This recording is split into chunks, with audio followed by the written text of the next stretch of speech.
Welcome to soda புடி. So இந்த வீடியோவில் பார்க்க போகிறது மொத்தமாக 4 படங்கள். இதில் 2 படம் தமிழ் டப்பிங்லேயே இருக்குது, 2 தமிழ் படம் தான். ஆக்சுவலாக தெலுங்கு படமா தமிழ் டப்பமானு தெரியல, சமுத்திரக்கனி இருக்கிறனால அது தமிழ் படம் தாங்க, தமிழ் படம் தான் அப்படின்னு நான் எடுத்துக்கிட்டேன். ஸோ மொத்தமாக 4மே நீங்கள் தமிழில் பார்க்கக்கூடிய படங்கள் தான். இந்த நாளத்தை பற்றி டீட்டெயிலாக பார்த்து விட்டுறலாம். இந்த வீக்கெண்ட் உண்மையாகவே நல்ல கலெக்ஷன். ஏன்னா ஒரு டைப்பு, ஒன்று என்னன்னா ஸ்பை த்ரில்லர், இன்னொன்று வந்து என்னன்னா அதே ஸ்பை மாதிரி தான், அதை வேற மாதிரி ட்ரீட் பண்ணுது. அது இல்லாமல் பெரிய தலைங்கள்லாம் ஒன்று சேர்ந்தது. இன்னொன்று லவ் ஏரியாவில், இன்னொன்று வந்து அப்படியே வந்து ரிலாக்ஸாக ஃபீல் குட்டாக மிடில் கிளாஸ் ஃபேமிலிக்கு ஏற்ற ஒரு படமாக, இப்படி 4மே 4 வெரைட்டியில் இருக்கக்கூடிய படங்கள் தான். ஸோ இந்த 4 பற்றி டீட்டெயிலாக பார்த்துடலாம். ஃபஸ்ட்டு வந்து எல்லாருமே அவரோட காத்திருந்தேன், வாங்க ஓடிடி சீக்கிரம் வாங்க அப்படின்னு வெயிட் பண்ணிக்கிட்டு இருந்த படம் வந்து துரந்தர் த ரிவெஞ்ச் பார்ட் 2 படம். ஆக்சுவலாக பார்ட் 1க்கும் பார்ட் 2க்கும் கேப்பே விடாமல் டக்குன்னு எடுத்து விட்டாங்க. ஆக்சுவலாக நடுவில் ரிலீஸ் ஆச்சு, வந்துருச்சா அப்படின்னு சொல்லி போய் செக் பண்ணி பார்த்தா பார்ட் 1 தான். ஏன்டா பார்ட் 1 தான் நாங்கள் ஆல்ரெடி பார்த்துட்டோம்ல. பார்ட் 2 சில பேர் தேட்டரில் பார்த்தாச்சு, நானும் தேட்டரில் பார்த்துட்டேன். ஏன்னா பார்ட் 1 வந்து நான் தேட்டரில் மிஸ் பண்ணிட்டு ஓடிடியில் பார்த்தா அந்த வருத்தத்தில், சாரிங்க நான் அந்த பாவத்தை சரி கட்டுறேன்னு சொல்லி பார்ட் 2 முதல் நாளே இந்தி வெர்ஷனில் பார்த்தாச்சு. சரி நம்ம ஓடிடியில் வந்தாலும் ஒருக்கா பார்க்கணும், இன்னும் அந்த ஃபுட்பால் விளாடுற சீனு, அதுக்கப்புறம் அந்த கடைசி ட்விஸ்ட்டு, இந்த விஷயங்கள்லாம் கொஞ்சம் பார்க்கணுங்கிறதுனால ஓடிடிக்கு எப்போ வரும்னு வெயிட் பண்ணுது. எல்லாருமே அவளோட நிறைய பேர் மெசேஜுமே போட்டிருந்தாங்க, எப்படா வருதுன்னு. வந்துருச்சு இல்லை, தமிழ் டப்பிங்கில் வந்துருச்சு, ஜியோ ஹாட்ஸ்டாரில் ரிலீஸ் ஆகிடுச்சு. ஸோ தாராளமாக செக் பண்ணி பாருங்கள். கிட்டத்தட்ட 4 மணி நேரம் படம், ஆனால் போகிறதே தெரியாது. ஏன்னா அந்தளவுக்கு என்கேஜிங்காக வச்சுப்பாங்க. ஆக்சுவலாக என்ன ஒன்றுனா, இந்த பார்ட் 1ல் இந்த ரஹ்மான் டேவிட் வந்து பவர்ஃபுல்லான ஆளா, அவர்கிட்ட மாட்டிக்கிட்டான்னா அவ்வளோதான். ஹம்சா அலி மசாரி, எனக்கு இந்த ஹம்சாவை பார்க்கும் போதெல்லாம் இப்போ அந்த ராஜ்பிரன் தாங்க ஞாபகத்துக்கு வராரு. பவர்ஃபுல்லான ஸ்பையாக பார்த்தவரை ஆர்சிபி ஃபேனா அப்படி ஆக்கி விட்டுன்ற மாதிரி தான் இருக்குது. ஸோ ஹம்சா அலி மசாரியோடைய எழுச்சி, அன்புவின் எழுச்சி வடச்சென்னை 2 அது வருமானு தெரியல, ஹம்சாவின் எழுச்சியாக அப்படியே கிங் ஆஃப் லயாரியா எப்படி மாறுறாரு, இந்த விஷயங்கள்லாம் இதில் டீட்டெயிலாக காமிச்சிருப்பாங்க. முக்கியமாக இந்த பார்ட் 2ல பிடிச்சது அந்த ஃப்ளாஷ்பேக் சீன் தான். ஏன்னா நம்ம ஃபர்ஸ்ட் பார்ட்டில் இவர் யார் என்ன ஏதுன்னு எதுவுமே தெரியாமல் ஸ்பையாக வந்துட்டாருன்னு மட்டும்தான் காமிச்சாங்க. ஸோ இவருக்கான அந்த ஃப்ளாஷ்பேக் ஏரியா அதில் தாங்க படத்தையே ஸ்டார்ட் பண்ணுவாங்க. ஸோ அந்த ஏரியா பயங்கரமாக இருக்கும். அந்த ஒட்டுமொத்த சீக்வன்ஸுமே லென்த்தாக இருக்குன்னு சொன்னாலுமே அந்த லென்த்துக்கான இம்பேக்ட் கட்டாயமாக இருக்கும். கடைசியில் இந்த மனுஷன் உடஞ்சி அழும்போதெல்லாம் நமக்கும் ஒரு மாதிரி ஃபீல் ஆக வச்சிடும். ஸோ இது ஒரு ஓவரால் இந்த ஹம்சா அலி மசாரியுடைய அந்த கேரக்டர், அவன் எப்பேற்பட்டவனாக இருந்து இங்கே வந்து என்னென்ன விஷயங்கள்லாம் பண்ணிட்டு அவன் ரிட்டர்ன் போகிறான், அதுக்கப்புறம் அவன் என்னதான்டா கிடச்சது அவனுக்கு அப்படிங்கிற அந்த ஒரு ஏக்கம், இப்படி எல்லா விஷயங்களுமே இருக்கும். ஸோ ஒரு நல்ல படம், 4 மணி நேரம் படம், ஆனால் டைம் போகிறது தெரியாது, தாராளமாக ட்ரை பண்ணக்கூடிய படம். இது வந்து குழந்தைங்களுக்குலாம் கிடையாதுப்பா. ஏன்னா அது கொடூரமாக அப்படியே அசால்ட்டாக தலையெல்லாம் வச்சு ஃபுட்பால்லாம் விளையாடுவாங்க. குழந்தைங்களுக்கான படம் கிடையாது, அதையும் தெளிவாக சொல்லிவிட்டேன். சரி, 2வது கார்மேனி செல்வம் அப்படின்னு சொல்லி, இது வந்து சமுத்திரக்கனி அவர்களுடைய படம். இது அப்போவே நம்ம வீடியோ போட்டாச்சு. என்னன்னா இது வந்து சமுத்திரக்கனி என்றாலே வந்து மிடில் கிளாஸ் ஃபேமிலியுடைய அந்த வாழ்க்கை, அங்கே அனுபவிக்கிற கஷ்டங்கள், இந்த விஷயங்கள்லாம் டீட்டெயிலாக பேசுவோம். அப்படி எனக்கு அவரோட படம் வந்து வினோதை சித்தம், அது சூப்பராக இருக்கும். என்னால் தான் எல்லாமே அப்படின்னு இருக்கும்போது, தம்பி அப்படிலாம் கிடையாது. நீ போயிட்டேன்னா அதுக்கேற்ற மாதிரி ஆளுங்க மாறிடுவாங்க, அதனால் உன்னால தான் எல்லாமே, நான் இல்லைனா என்ன ஆகிடும் அப்படின்னு புலம்புறவெல்லாம் வச்சுக்காதுன்னு அழகான ஒரு மெசேஜ் சொல்லிருப்பாரு அவர். மற்றவங்கெல்லாம் இதுதான் ட்ரெண்டு, இப்போ ட்ரக்ஸ் அதெல்லாம் வச்சு தான் நம்ம படம் பண்ணணும் இப்படின்னு இந்த ரூட்டை மாறிட்டு போனாலும், நான் என் படம் மூலிமா ஒரு மெசேஜ் சொல்லுவேன்னு பண்ணுறாருல, அந்த விஷயத்தை கண்டினியூ பண்ணிட்டு இருக்கிறாரு. அந்த வகையில் கார்மேனி செல்வம் இப்படி மிடில் கிளாஸ் ஃபேமிலி என்றாலே நல்லா செலவு பண்ணுப்பா, செலவு பண்ணி வாழு இப்படின்னு எவனாச்சும் சொன்னோன்னா விளக்க மாத்தாலாடி அப்படிங்கிற விஷயத்த சொல்கிறது. ஸோ மிடில் கிளாஸ் ஃபேமிலியில் இந்த ஆசை, நம்ம வந்து கெத்தாக காமிச்சிக்கணும், ஒரு நாளாச்சும் இந்த பணக்கார வாழ்க்கைலாம் வாழணும் இப்படிங்கிற அந்த விஷயங்கள்லாம் இருக்கும்ல. அப்புறம் தேவையில்லாத விஷயங்களை எவனா ஒருத்தன் ஏற்றி விட்டுருவான். அந்த விஷயத்தினால நம்ம என்னெல்லாம் கஷ்டத்தை அனுபவிக்கிறோம் அப்படிங்கிறத ரொம்ப டீட்டெயிலாக காமிச்சிருப்பாரு. அவர் ஸ்டைலில் டீல் பண்ணிருப்பார். எனக்கான வினோதை சித்தம் அளவுக்குலாம் இந்த படம் இல்லை, பட் சிம்பிளாக ஓகே இந்த எமோஷன்ஸ்லாம் நல்லா இருந்துச்சுப்பா அப்படின்னு சொல்லக்கூடிய படம். ஓடிடியில் தாராளமாக ட்ரை பண்ணலாம். தேட்டரில் வந்தப்போ தேட்டரே பெருசாக கிடைக்கல, இப்படி ஒரு படம் வந்ததுன்னு கூட பல பேருக்கு தெரியாது. அதனால் வீட்டில் இவருடைய படமாக ஃபேமிலியாக போட்டு விடலாம்ல. ஸோ அந்த வகையில் ஒரு சிம்பிளான படம். எனக்கு இப்போவும் சொல்கிறேன், வினோதை சித்தம் ரொம்ப பிடிக்கும். அந்தளவுக்கு இந்த படம் எனக்கு ஃபீல் ஆகலை, பட் நல்ல ஒரு படம், சிம்பிளான ஒரு படம், ட்ரை பண்ணலாம்ப்பா. ஓடிடிக்கு தாராளமாக ட்ரை பண்ணக்கூடிய படம், தாராளமாக ஃபேமிலியாகவே இந்த படத்தை ட்ரை பண்ணுங்கள். 3வது பேட்ரியாட்டுங்கிற படம்.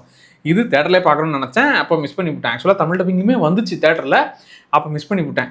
ஆக்சுவலாக இந்த படத்தில் மெயினாக வந்து மோகன்லாலும் மம்முட்டி 2 பேரும் ஒன்று சேர்றாங்கடோ, இத்தனை வருஷம் கழிச்சு சேர்றாங்கடோ, இதை பண்ணுறாங்கடோ அதை பண்ணுறாங்கடோ தான் பில்லப் இருந்துச்சு. அது மட்டும் இல்லை, இவங்க 2 பேர் மட்டும், இவங்க 2 பேரே பெரிய தலைங்க.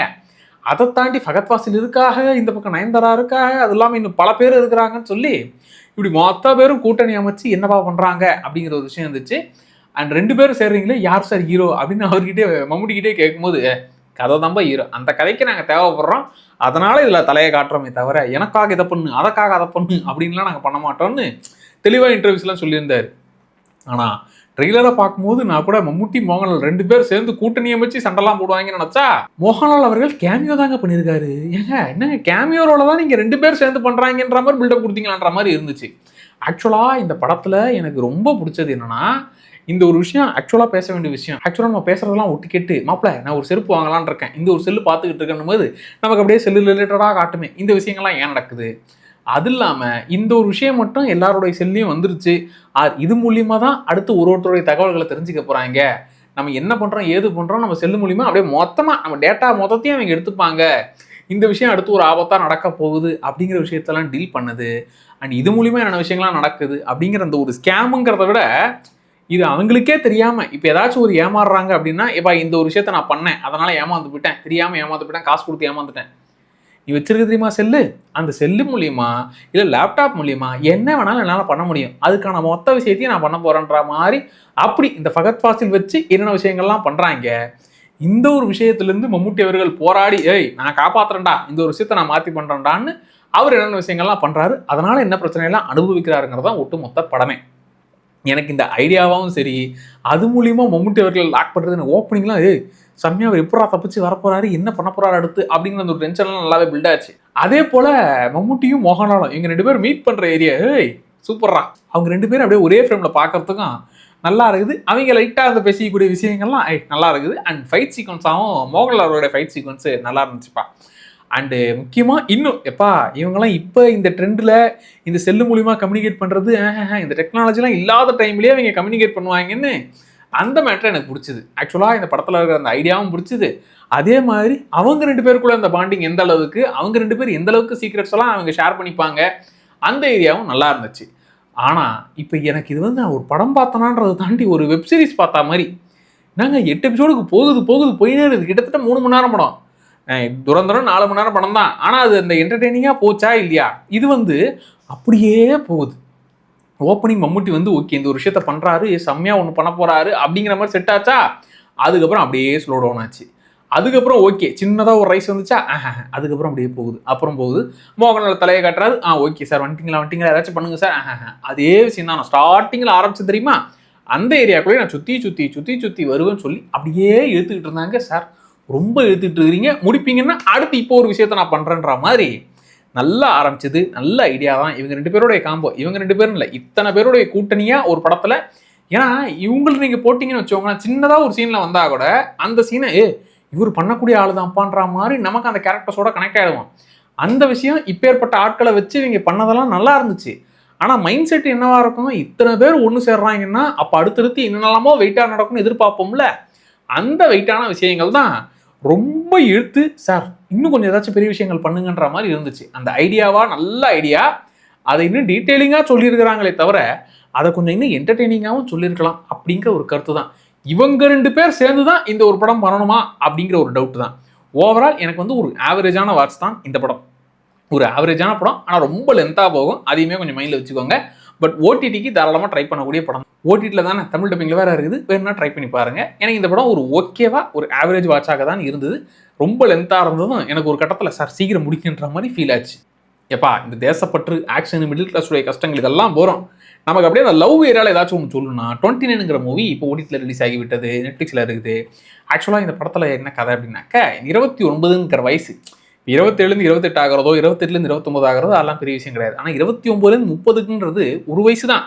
ஆனால் அந்த ஒரு வயசுல வாழ்க்கையே டோட்டலாக மாறும். அது வரைக்கும் நினைச்ச விஷயங்கள் டோட்டலாக உன் மைண்ட் செட்டே மாற்றி விடுற ஏஜ்பா அந்த ஒரு வருஷம். அதனால 30 வயசுல தான் நீ என்னவா ஆக போற, என்ன விஷயங்கள் பண்ண போற, இது வரைக்கும் என்ன பண்ணிட்டு இருந்தேன்னு உன்னே நீ கொஸ்டின் பண்ணிப்ப. இத்தனை விஷயங்களும் அந்த ஒரு வருஷத்துல நடக்கும். ஸோ அதை பத்தி டீட்டெயிலாக பேசுறது தான் இந்த படம். ஆக்சுவலா இதுல இந்த லவ் ஏரியாவா அதெல்லாம் கொஞ்சம் நல்லா இருந்துச்சு. வழக்கமா பொண்ணு தான் அப்படியே ஷையா இருப்பாங்க, நம்ம ஹீரோ வா நம்ம பஸ்ல போலாம், இது பண்ணலாம் அது பண்ணலாம் அப்படின்னு ஓவரா சீனா போடுவார்ல. இதுல ஆக்சுவலா இவர் தாங்க ரொம்ப கூச்ச சுபாவமா இருக்கிறாரு. ஹீரோயின் தான் வாடா வா அப்படின்னு சொல்லி பஸ்ல கூட்டு போறது. ஆக்சுவலா அந்த பீச்ல இவங்க ரொமான்ஸ் பண்ணக்கூடிய, அவங்க ப்ரப்போஸ் பண்ணக்கூடிய விஷயமா இருக்கட்டும், பஸ்ல அவங்க பேசக்கூடிய விஷயங்களா இருக்கட்டும், டைலாக்ஸா எனக்கு இந்த படத்துல நிறைய விஷயங்கள் நல்லா இருந்துச்சு. அப்படியே பொறுமையா தான் ஸ்டார்ட் ஆகும். இவர் எடுத்ததும் அப்படியே டாப் கியர்லாம் போக மாட்டார். ஆக்சுவலா இது ஒரு லவ் ட்ராமா. அண்ட் முக்கியமாக ஒரு லவ் படத்தை நம்ம பார்க்குறோம். ஆனால் லவ் படத்தில் லவ் மட்டும் இருந்தால் பத்தாதுப்பா, லைஃப்பில் இன்னும் பர்பஸ் இருக்குது, அந்த விஷயத்தை தேடி கண்டுபிடிங்கிற மாதிரியான விஷயங்கள்லாம் போவாங்க. நிறைய விஷயங்கள் டீல் பண்ணிருப்பாங்க. எனக்கு இந்த படத்தில் ஃபர்ஸ்ட் ஆஃபா அந்த லவ் ஏரியாவா, அந்த இன்டர்வல் ஏரியாவில் எப்பா இப்படி ஒன்று இருக்க போகுதுப்பாங்கிற மாதிரிலாம் பண்ணுது. இந்த லவ் ஏரியா வரைக்கும் நல்லா இருந்துச்சு. லவ் ஏரியாவை விட்டுட்டு இவர் ஒரு விஷயங்கள்லாம் பண்ணுவார், வேற வேற பிரச்சனைக்குள்ளாம் போவார். அந்த பிரச்சனைக்குள்ளே போகிறதுங்கிறது இன்னும் ஏங்க இது வரைக்கும் அப்படியே இயல்பாக இவங்களுடைய லவ்வை ரொம்ப அழகாக காமிச்சிங்க, இங்கே மட்டும் ஏன் ரொம்ப கமர்ஷியலாக போயிட்டீங்க அப்படிங்கிற மாதிரி இருந்துச்சு. அந்த பிரச்சனைகளும் பெருசாக ஃபீல் ஆன மாதிரி இல்லை. அது கொஞ்சம் என்னென்னலாமோ போவார். பட் அதுக்குள்ள அந்த செகண்ட் ஹாஃப்லையுமே சொல்கிறேன், இவங்களுக்குள்ள வரக்கூடிய சண்டைகள், இவங்களுக்குள்ள இருக்கிற அந்த லவ், அந்த விஷயங்கள்லாம் நீட்டாக இருந்துச்சு. ஆனால் இவங்க வேற ரூட்டுக்கு போகிற அந்த விஷயம் தான் எனக்கு பெருசாக செட் ஆகலை.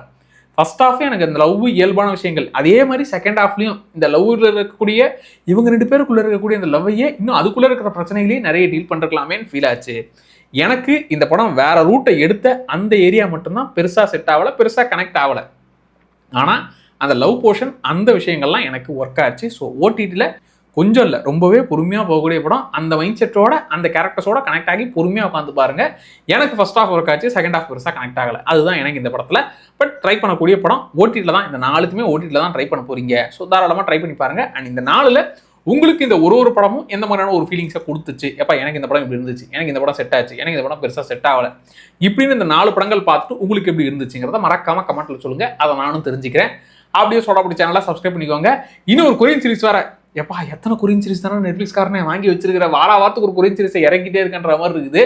ஆல்ரெடி நான் ஒரு சீரிஸை வேற பார்த்துட்டு இருக்குன்னு சொன்னா அது முடிச்சிட்டேன், அதுக்கு வீடியோ போடணும். அதுக்குள்ள பார்த்தா இன்னொரு சீரிஸை வந்து இறக்கி விட்டேன். ஸோ அடுத்தடுத்து அந்த கொரியன் சீரிஸ் வேலைக்கெல்லாம் முடிச்சுட்டு அதையும் கிளியர் பண்ணி விட்டுலாம். ஸோ இந்த வீக்கெண்டு 4 படங்களும் இருக்குது, 4த்தையும் பார்த்து நல்லா என்ஜாய் பண்ணுங்க. Bye by.